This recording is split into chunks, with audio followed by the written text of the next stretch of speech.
So conscious of the vertical alignment of the bones.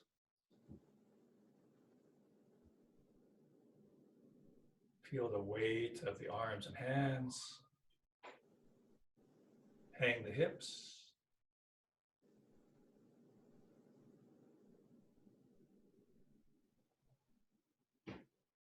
Breath in the belly.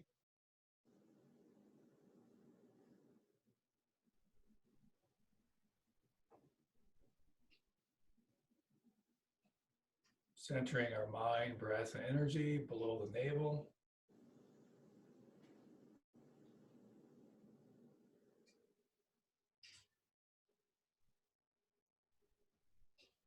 Each out breath is a releasing breath.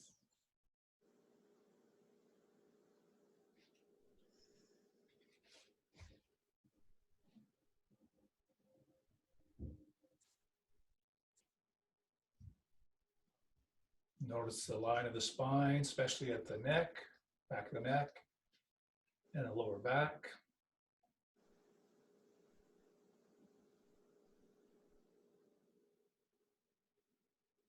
And let the arms hang. Make sure the knees are bent a little bit as we do some, actually just come back to the center here, hip circles.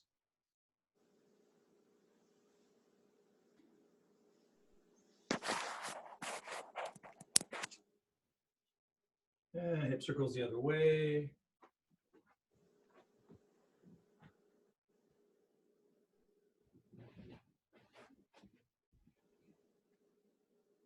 And then a little bit more subtle tailbone circles. So pointing the tailbone,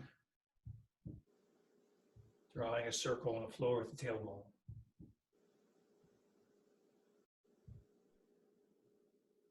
And circles the other way.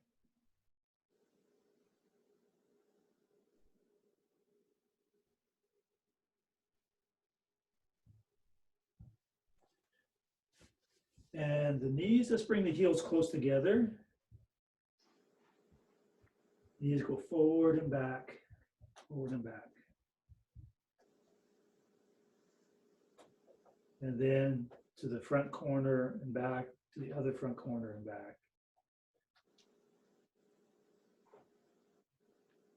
And then circles.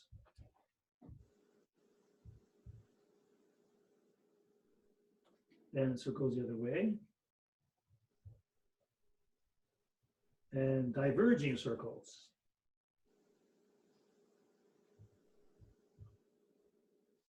Converging circles.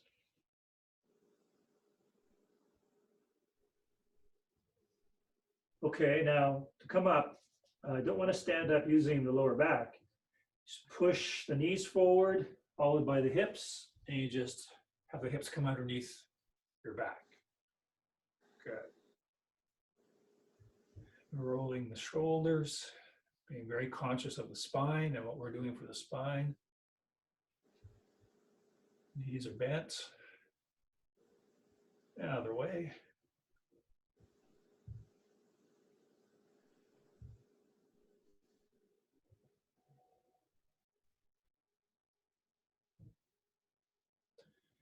And chin drops down to the chest and up and down a couple times. Just letting gravity provide that stretch for the neck. And let's let the head hang for a few breaths. And then rolling the head in front, so chin along the chest. The head is going from shoulder to shoulder, rolling along the chest. Breathing the whole way, knees bent. And coming to the center of the chest, slowly up. And ear, the shoulder, and just a momentary gentle stretch using gravity. And the other way. And up, gentle turn over the shoulder, other shoulder. Okay, one hand on the hip,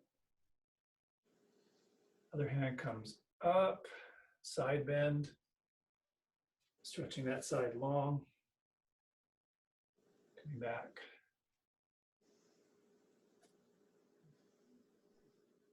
And now for even deeper, more thorough stretch, breathe into this area, into the ribs side of the body. Breathe into it, let the in-breath expand through that area. So stretching that area a bit more with the breath. Localizing the breath right in that side.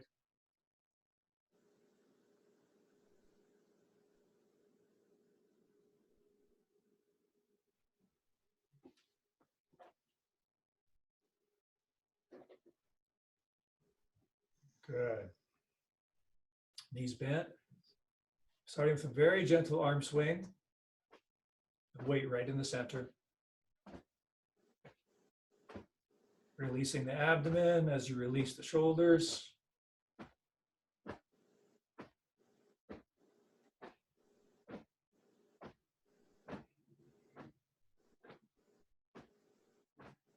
From moment to moment, seeing if you can release those shoulder joints a bit more. Completely hanging the hips.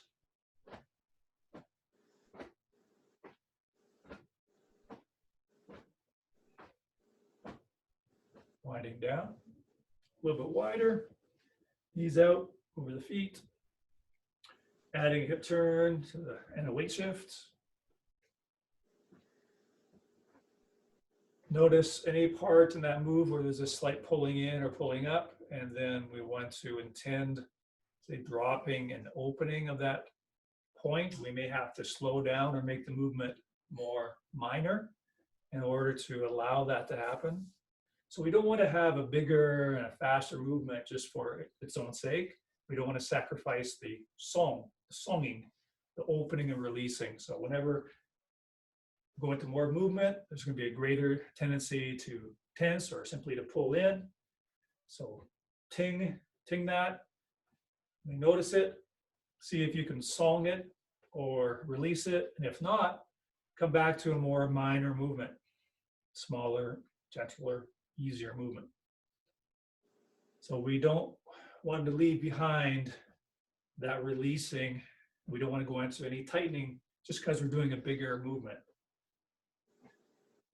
So we want to continue to practice and develop the skill of releasing and opening as we go into different movements and bigger movements, faster movements.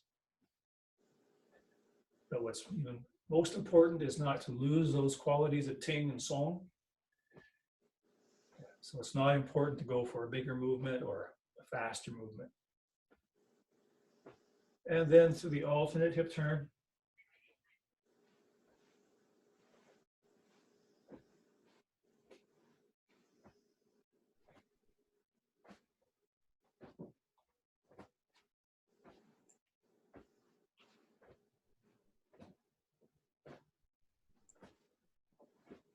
And gently winding down. Inching the feet in. Let's do some opening exercises. So, shoulders down. Hands are a few inches away from the chest. Palms are facing each other. Elbows are pointing to the side. So we don't want the elbows drooping. So elbows are out, but shoulders are down. And then we pull apart, elbows drift out towards the sides. And I want to make sure that we're not bringing the elbows back to create that. That's closing everything up here, pinching blades together. We want to keep as if you can only slide on the angle to directly to the side, no coming back. Again, shoulders down. Come back, you then can rotate the hands so the other one's in front.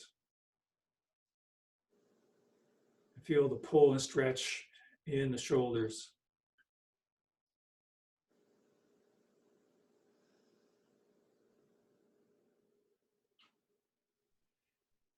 So you breathe out, stretching, breathe in, coming back. Breathe out, stretching the elbows out to the sides. Breathe in, coming back. That's your own breathing pace.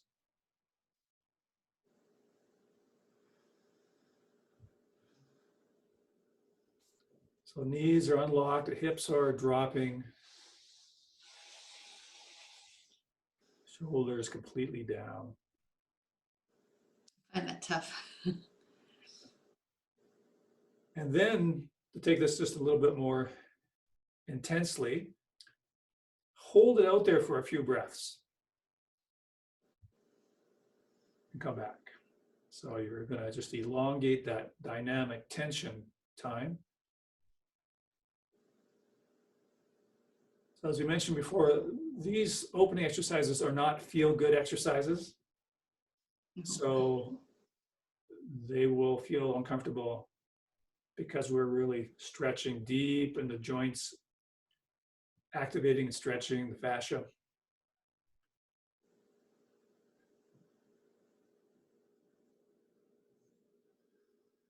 So you're out there for a few breaths, breathe in to come back, and then out again for a few breaths.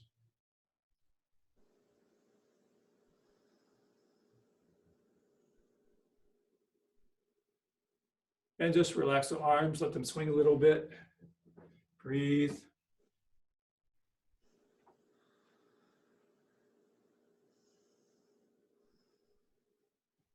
Flowing out. Shoulders down. Elbows are pointing towards the floor, but they're not bent to any degree. They're unlocked, not rigid or straight, but hardly bent at all. But they are pointed towards the ground. That's important because I don't want the elbows rotated back, which rotates the shoulders forward and hunches the back. So the elbows are pointed, points of the elbows are pointing toward the ground, but they're almost straight. Touching the side walls with the fingertips. Hang the hips. And imagine that you're not allowed to take your fingertips off the walls. And you're still trying to push the heels of the palms to the walls. So you push heels of the palms to touch the wall. The fingertips are still touching the walls.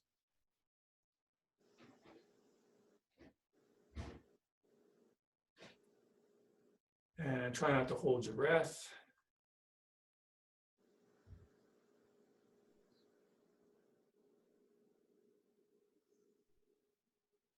So you'll feel a very strong pull, even a sharp pull right in the armpits and shoulder joints. That means you're doing it right. We want to make sure the shoulders down all the way, because we'll tend to, tighten everything, right? So Yeah. continually to hang the hips and let the head rise up above the torso. So the hips are falling away from the torso and the head is rising away from the torso. And just take a little break here by letting your arms swing in front. So that's one of the more intense ones. And just to kind of maybe it's clear, but just to give a visual, if it was possible to touch both walls with your fingertips, and the stretch that it takes to just touch those walls, then I want to touch the wall with my palm, as opposed to fingertips touching, and I let the fingertips come back to touch. That means I've reduced the stretch. So fingertips touch the wall, and then I touch the wall with my palm. So that means I have to stretch all that way to get the palm there. So if this is the wall, fingertips touching, theoretically or in the mind, the idea, the intention is that I don't take them off. I now touch the wall with my palm, which means that you have to stretch the arms that much further, right? So from here to here, my palm is right here. From there to there, we're trying to stretch that much further, already starting from a maximum stretch. Okay, so let those arms swing a little bit. Again, the feet are shoulder width, parallel, knees bent. And arms float out. Bend the knees, pull the hips down, head floats up, shoulders right down, elbows point towards the ground. reach out to touch your fingertips to the side walls, reach out to touch, and that's a maximum stretch already. And then from there, you imagine you can't take your fingers off the walls, but you have to push the palms to those walls. Breathe, hang the hips, shoulders stay down.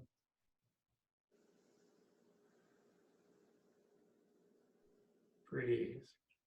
Okay, now fingertips drop down, palms turn to the walls,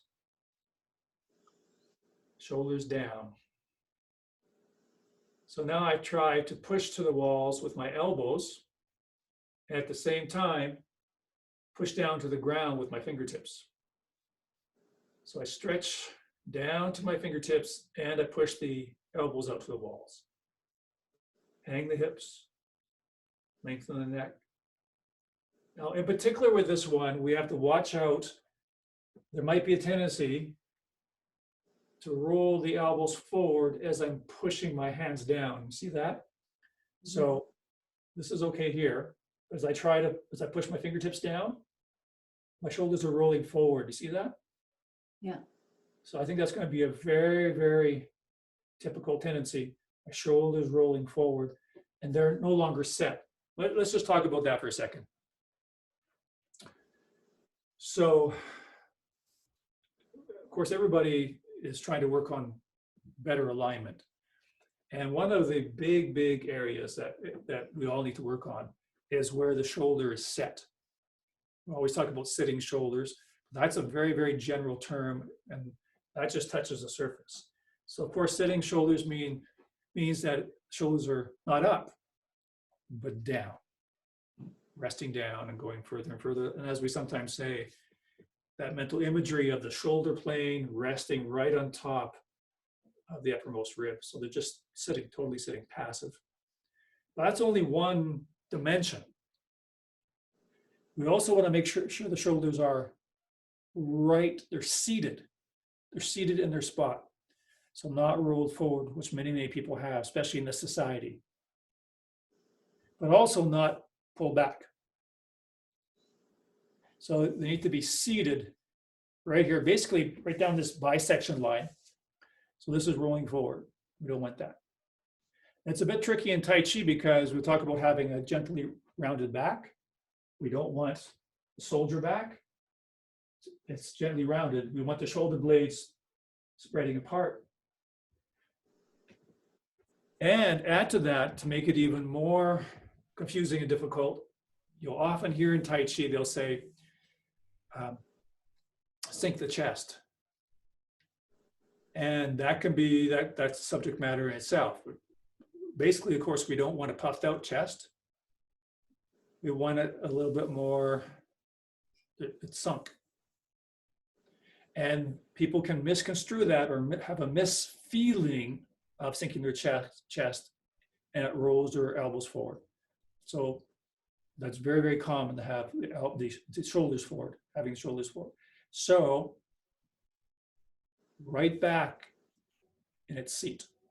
So we just need a lot of awareness that we're not rolling elbows forward. And in particular with this stretch, because let's say I have that shape there and I'm starting okay here, but when I start to stretch down, that'll tend to pull my shoulders forward around them. So as I stretch down, I have to consciously intend to seat them back. And so they're pulled straight back from here, not being pulled down. Because if I do it, it's an example that it's very precarious, because if I do these opening exercises, I have to be very careful about the details. Because if I'm trying to stretch down here and it's pulling my shoulders forward, all the time spent doing this exercise not only is unproductive, it's counterproductive. This is just adding to a normal bad tendency that almost everybody has, just adding to it. So it's very important that we have this developing awareness. So I notice, oh, I'm actually rolling my elbows forward. Step straight down. So when I start to push down, extend down, I have to consciously have my elbows, or my shoulders rather, seated. And so they're pulled straight down, not rolled forward. So this particular stretch is really points that out because it's going to happen. The shoulders will definitely be pulled forward unless we consciously seat them right at the sides. So we're sending our mind to the fingertips and sending the mind out through the elbows. So we're stretching down towards the ground with the fingers and at the same time pushing out to the side walls with the elbows. And taking care to seat the shoulders straight at the sides. And breathe, hang the hips.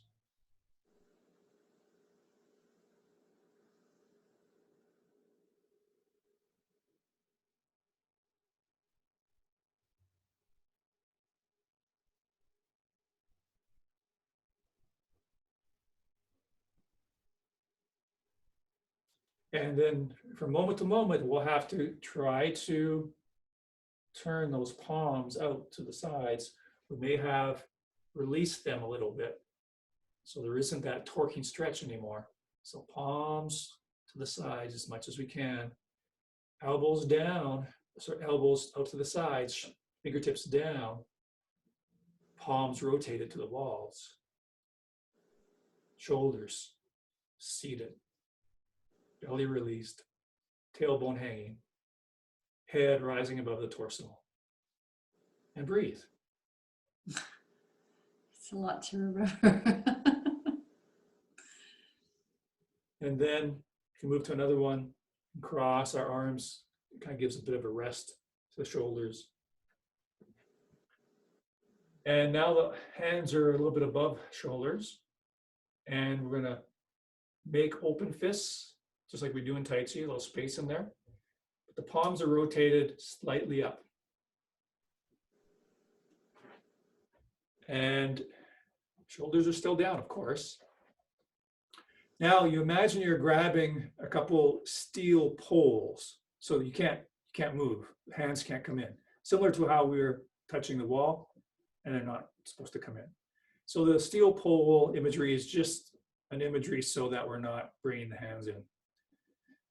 The palms are rotated slightly up.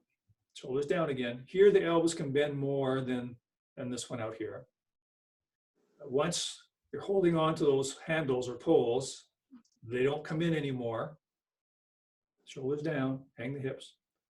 And then you try to pull your elbows towards the floor, but you're hanging onto those poles so you can't come in anymore. Trying to pull the elbows to the floor, or alternatively, you can imagine 100-pound weights hanging from each elbow. Hang the hips, breathe. Holding up here, shoulders down, palms rotated up slightly. Elbows are pulled to the floor. Breathe.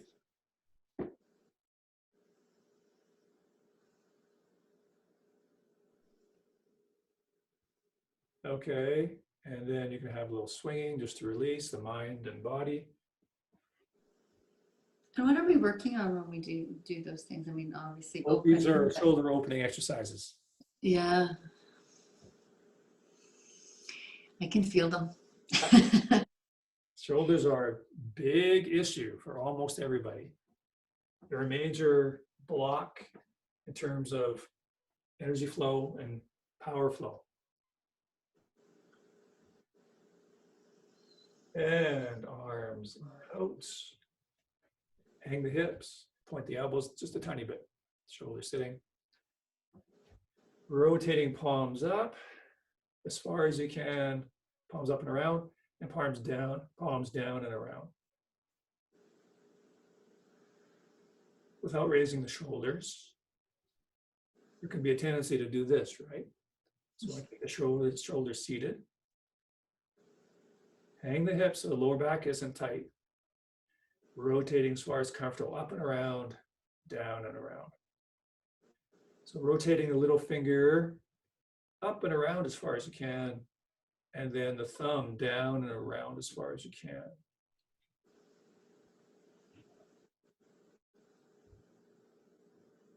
Breathing. Okay, and letting the arms swing in front for a little rest. We're going to add a vector to that. So we've been trying to rotate them around as far as possible. But what we really want is that, but also that they're reaching, stretching, or being pulled out away from you at the same time.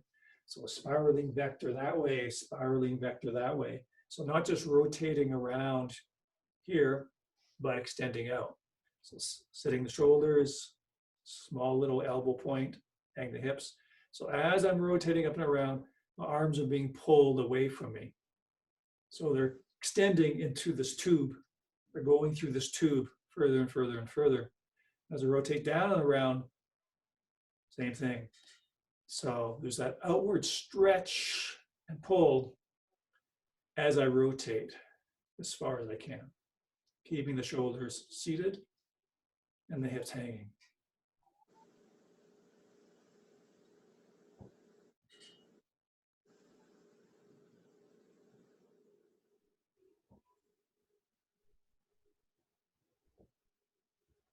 So this is opening up the body to allow Tai Chi to happen.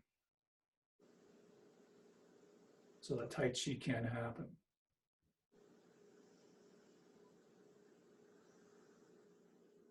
And releasing those arms. Breathe.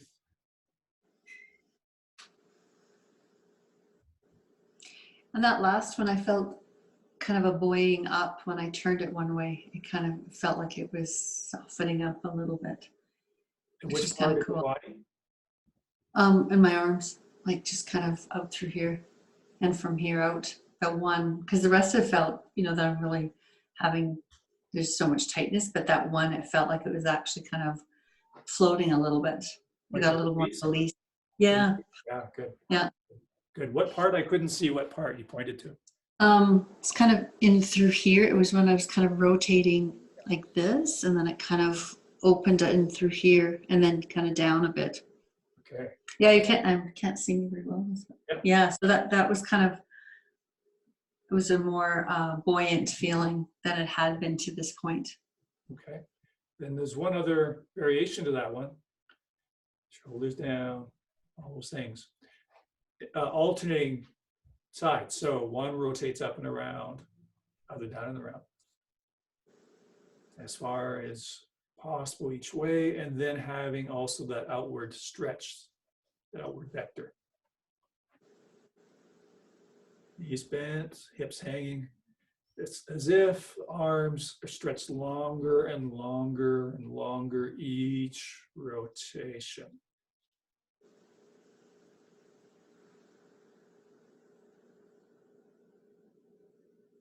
Mm.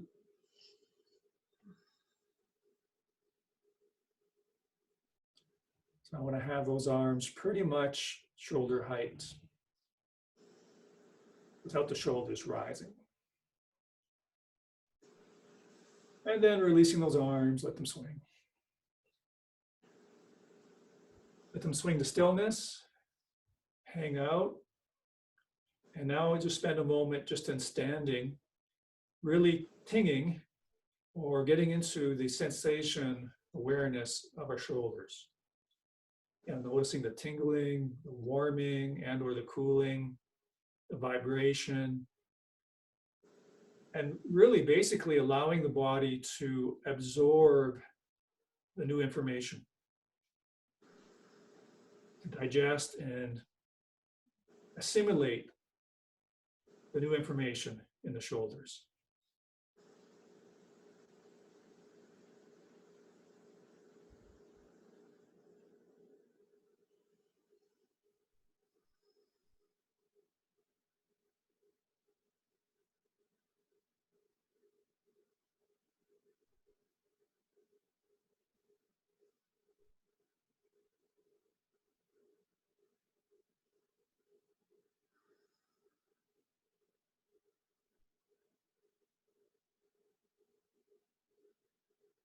Okay.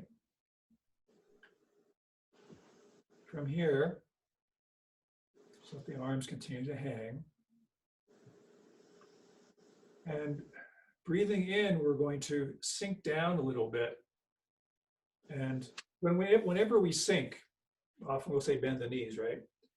It's more accurate to think of sinking or bending into the quad, and that bends the knees. So I sit into the quad, sitting on a bar stool. I sit, and that's why the knees bend. So that happens just a few inches as we breathe in. And as we breathe in, as always, we want everything to expand. And this time in particular, not just forward, but expand through the whole barrel of the torso. So expanding back as well. So breathing in, entire abdominal area expands. Now, this is the tricky part. Breathing out, we rise and breathe out and press the diaphragm down. Press the diaphragm down. That keeps the stomach and everything out. So for this exercise, the abdomen continues to be extended, to be pressurized, to be out. So it's not the in and out as normal breathing. So breathing in, of course, expands everything. But now breathing out, instead of having everything settle back, which is normal, this is a different exercise. It's to build the chi. Breathing out, which pushes us up. So we push into the ground with our feet to push us up as we breathe out, and we push the diaphragm down. So pushing down through the feet, rise up. And equally, we're pushing the diaphragm down or keeping the diaphragm down. So that keeps the abdomen out. So breathing in, of course, the abdomen expands, we sink. Breathing out, press the diaphragm down, press the feet into the ground. Breathing in, dropping and flatten the lower back. Breathe out, push the diaphragm down, keeping the belly extended. So when we breathe in, we flatten the lower back and we sink the chest. Remember that? So we want to sink the chest, and that flattens the lower back. Sinking here fills this out. Everything expands here. Breathe out, press the diaphragm down and out so everything stays inflated.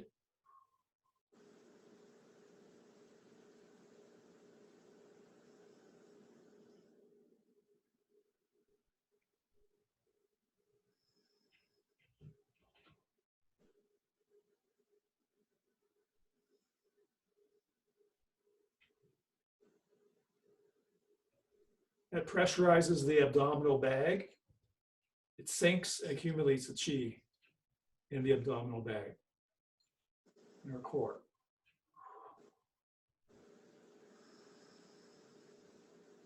Shoulders are seated straight at the sides here. Lower back is long, extended and flat. Chest is relaxed down.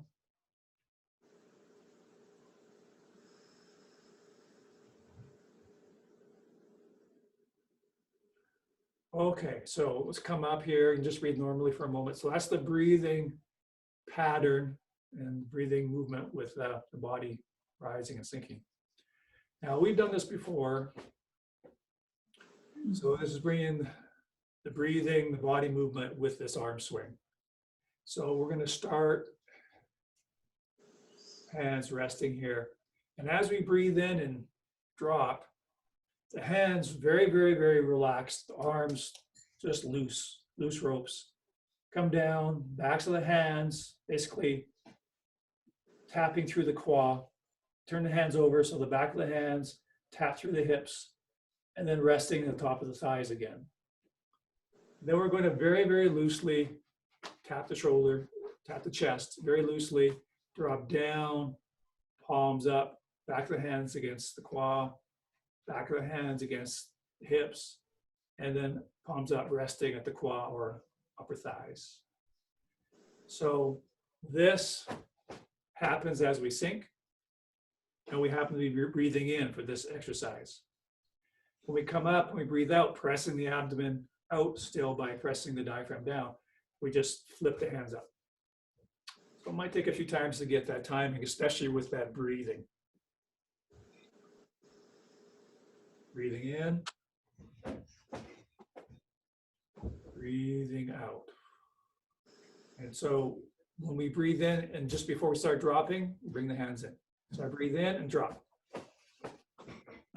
and breathe out, continuing to press the diaphragm down as you rise, and then just slap your hands softly on the chest, breathing in.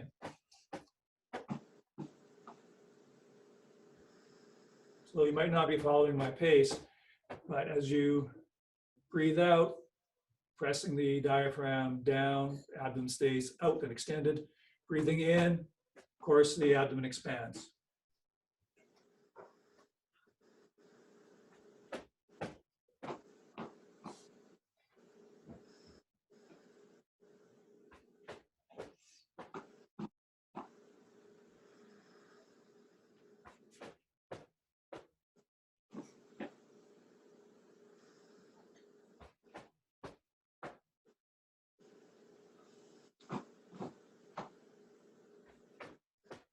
Try to let those arms just go and be soft.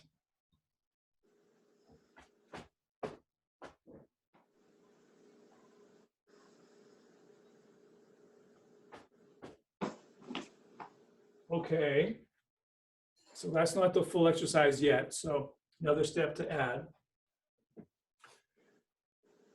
When we rise, we're breathing out, rising, the hands will now actually come up, just in standing tree position. So the hands will rise as we breathe out and press into the ground. Breathing in is a sinking.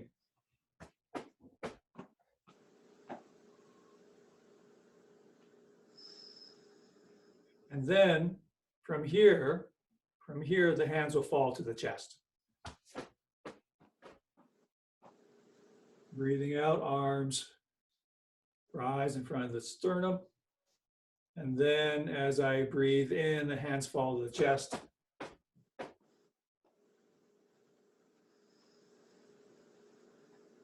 Now, if you want to take just a little break, that's fine. When we raise the arms as we rise up, as is typically the case, we want to make sure I'm not lifting up and I'm not raising the shoulders or even tightening the shoulders.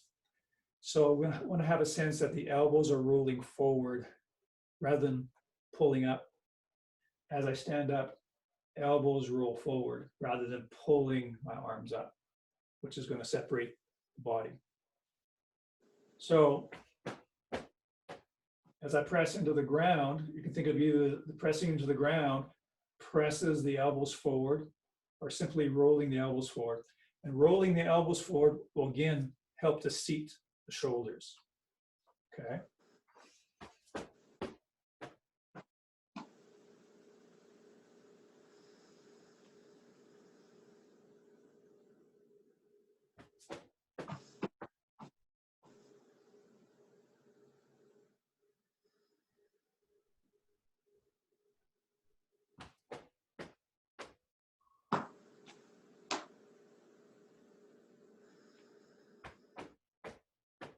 So again, rising, you're breathing out, but pushing the diaphragm down, keeping the abdomen extended out.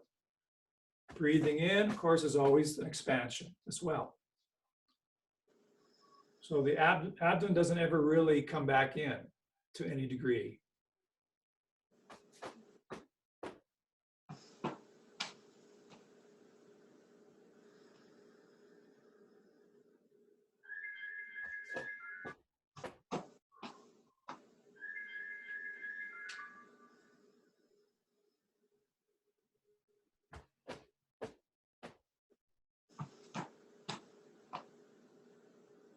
Just going to take a look at that.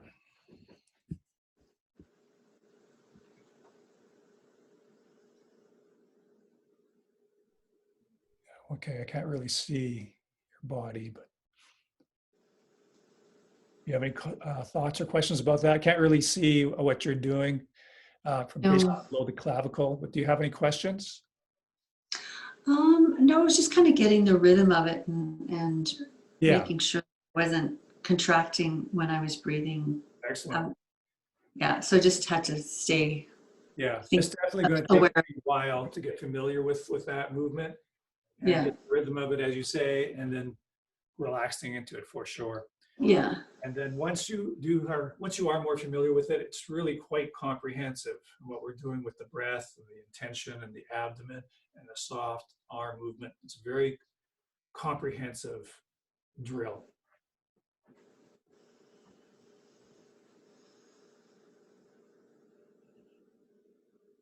Okay.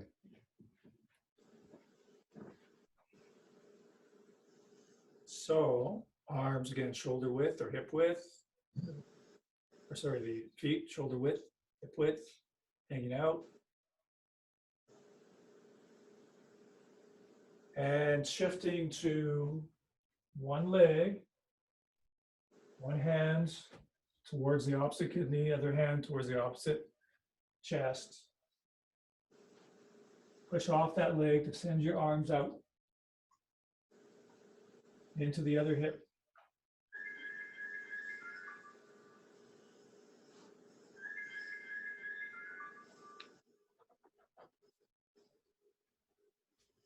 And then pressing into the ground, the weight is on that one leg, that one hip. Pressing into the ground pops energy up through the body, and that's what sends the arms out. And I sit into the other hip, and I press into the ground with that same side to send the arms out and relax.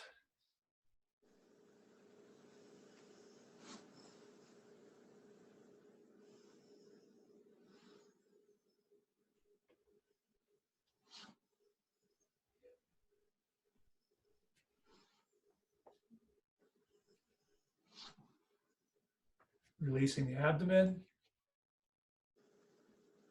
letting those shoulders just go, letting the fluid arm movements open the shoulder joints, and letting the pressing of the foot into the ground be the only reason why you're moving. So you're not moving because of muscular action. You just press the foot into the ground, and that sends a wave up through your body. It sends the body up and the arms outward.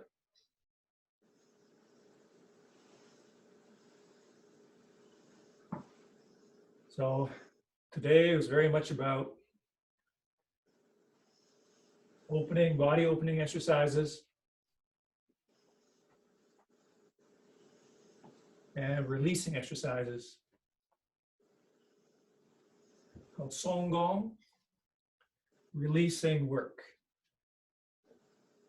And that allows us to be able to do Tai Chi more and more. So for example, imagine in a very exaggerated fashion, a person just off the street, and let's even exaggerate that normal person.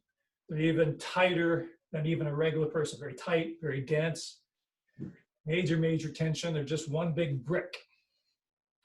So that's just a slight, maybe exaggeration of normalcy. Imagine that brick of a person, so tight and hard. Imagine them doing Tai Chi.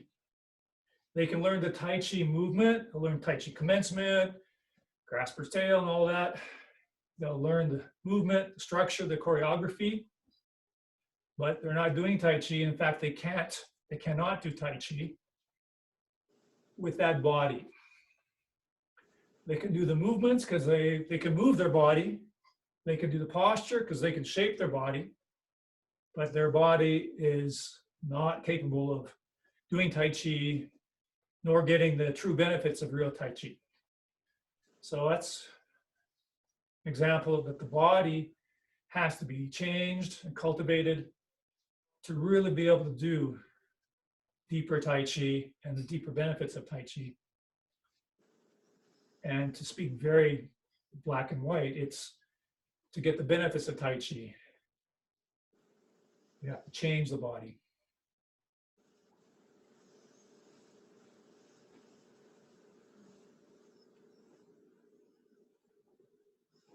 A lot of times, just like what's that saying? If all you have is a hammer, then everything looks like a nail. So we're limited by the tools we have. If we don't have a proper tool for the job, it'll be very bad or crude work.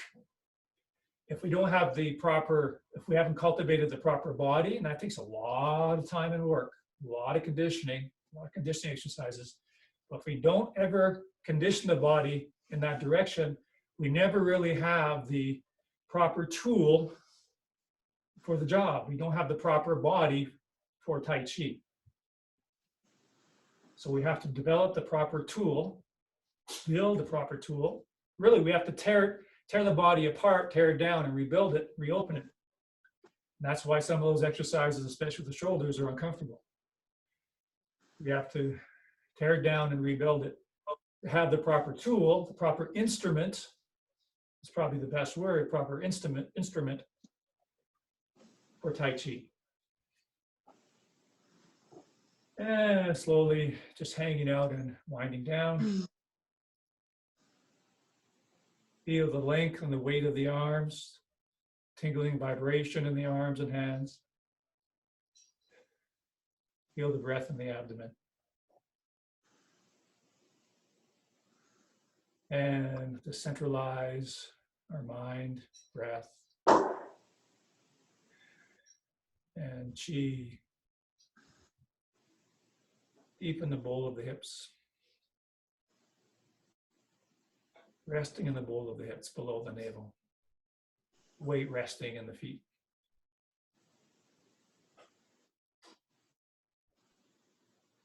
And taking a deep breath in through the nose. Long breath out through the mouth. Let the hands release. Breathing normally and just enjoy the natural swinging of the arms. The arms working completely in harmony with gravity and momentum at the same time, allowing a very gentle swing. Being with the process of gravity, slowly, gently, naturally, bringing the arms and hands to vertical stillness. Remember the shoulders seated right at the sides. Arms hanging like loose, heavy ropes right at the sides, belly released. Weight at the feet. The back crown of the head drifting up towards the sky. Tailbone attracted to the earth. In between, the belly is released. Gently rock out. Now, ideally, if you had the time and availability, you set up for a nice set of Tai Chi. Yes. After all this, At least a mini set, hey? Whatever you can fit in, all that opening, releasing, conditioning. Now you're optimized for a good Tai Chi set.